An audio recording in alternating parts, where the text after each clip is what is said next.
Apa benar orang kejawen atau kapitayan menyembah roh? Orang-orang yang dianggap kejawen atau kapitayan yang masih menganut spiritual Jawa kuno kerap disalahartikan sebagai penyembah roh-roh yang ada di alam semesta. Ini karena filosofi mereka yang beranggapan bahwa setiap hal yang ada di alam semesta ini ada rohnya. Inilah yang kemudian menjadi olok-olokan dunia pendidikan modern dengan menganggap mereka sebagai penganut animisme dan dinamisme. Padahal kalau diperhatikan, justru orang-orang kejawen dan kapitayan itu sudah lebih dulu maju sebelum penemuan fisika kuantum tentang hakikat eksistensi atau hakikat materi di alam semesta. Dalam fisika kuantum, semua hal atau semua materi di alam semesta ini pada hakikatnya adalah cahaya. Partikel-partikel subatomik yang menjadi penyusun paling kecil dari sebuah materi pun, jika di zoom in, maka terdiri dari energi-energi atau cahaya yang memadat. Inilah hakikat eksistensi dari setiap material, yang oleh tradisi-tradisi kuno disebut sebagai roh. Orang kejawen dan kapitayan sudah lama menyadari hal ini, apalagi orang kapitayan sudah lama menyadarinya jauh sebelum agama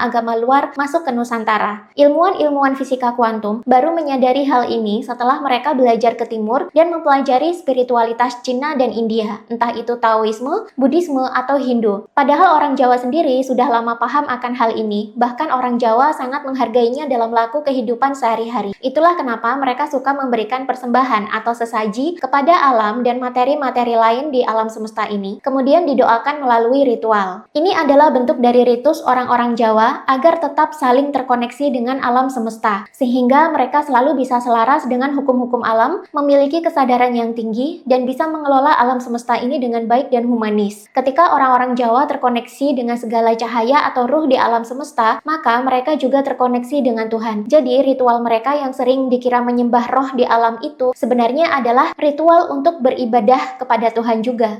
Karma leluhur atau trauma antar generasi bisa diturunkan terus-menerus ke anak cucu. Inilah yang menyebabkan kenapa dalam satu keluarga besar bisa terjadi perceraian berulang, perselingkuhan berulang, atau KDRT dan toxic parenting menurun.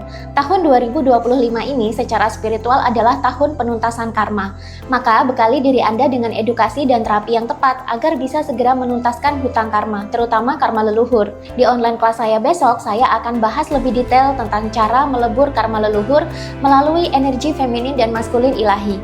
Cek deskripsi video untuk mendaftar dan amankan seat Anda sekarang. Ingat, kelas ini terbatas dan belum tentu akan saya adakan untuk kedua kalinya dengan topik yang sama. Segera daftar kelasnya sekarang dan mari bareng-bareng kita menuntaskan karma leluhur yang menjangkiti keluarga kita.